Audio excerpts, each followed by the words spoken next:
এই দুইটা গান কিভাবে টিকটক মারানিরা দর্শন করে খেয়ে পেয়ে ছেড়ে দিয়েছে সেটা আপনাদেরকে আজকে দেখাবো।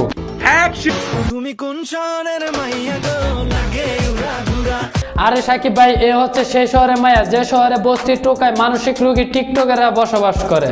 বলো কি, তুমি সত্যি বলছো? হ্যাঁ।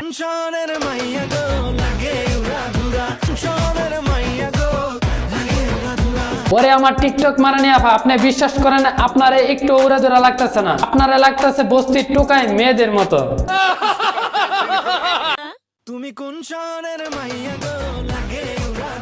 ভাই বিশ্বাস করেন এই ভিডিওটা দেখার পর মনে হইতেছে সাকিব আর মিমি উড়াদুরা গানে কি অভিনয় করছে, তার থেকে ভালো অভিনয় করতেছে ছাগলের 3 নাম্বার বাচ্চা টিকটকার ভাইয়া আর ভাবি। আমি কি কাউকে গালি দিয়েছি?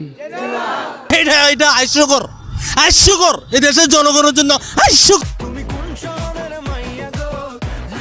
ভাই আপনারা হাতে তালি দিয়ে ছাগলের 3 নাম্বার বাচ্চারা একটু উৎসাহ করেন, কারণ এই প্রতিবন্ধী ভাই যে আমাদেরকে প্রতিভা দেখাইতেছে। সাকিব খান ফেল, এদের কাছে সাকিব খানেও হার মানবে। এই কুত্তার বাচ্চা, এই তুই কি বললি? তুই কি বললি?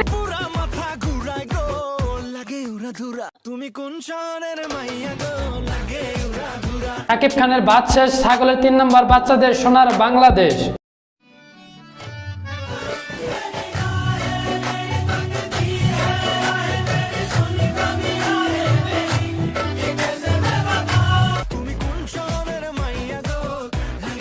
ভাই বিশ্বাস করেন প্রতিবন্ধী ছাগলের 3 নাম্বার বাচ্চাদের অভিনয় যদি সাকিব খান দেখতো তাহলে আমার মনে হয় সাকিব ভাই এই কথাটাই বলতো। ये बहनचो सारे मिलके हमको पागल बना रहे मादर चोद के बच्चे।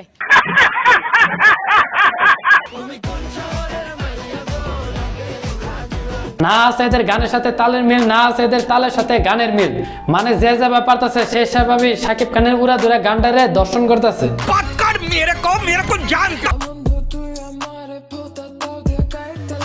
সরি আপা, আমাকে মাফ করবেন, আমি আপনার এই কাজটা করে দিতে পারবো না, এই কাজটা করে দিতে পারবো একমাত্র ডিপজল ভাই। স্যার, ও যা বলছে সব মিথ্যা কথা।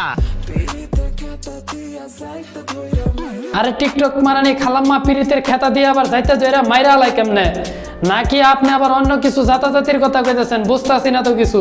ও মা, মনে হচ্ছে তুমি সদ্য নবজাত শিশু, কিছুই বুঝো না, কিছুই জানো না। আচ্ছা খালাম্মা, আপনি কি বলছেন আর কি এর তলে আপনার কাইটা ফলাইতে বলছেন? একটু যদি আমাদেরকে আবার কষ্ট করে বলতেন। ঠিক আছে। আস্তাগফিরুল্লাহ, আস্তাগফিরুল্লাহ। ওরে আমার লাল টুকটুকি ডানা ছাড়া পরি, ইয়ে মানে ডানা কাটা পরি, তোমার এত জায়গাতে তোমার বোতার তলায় কাইটা আলাবার নেগা এভাবে খেয়ে গেছো গা কেন? কি মানুষ রে বাবা,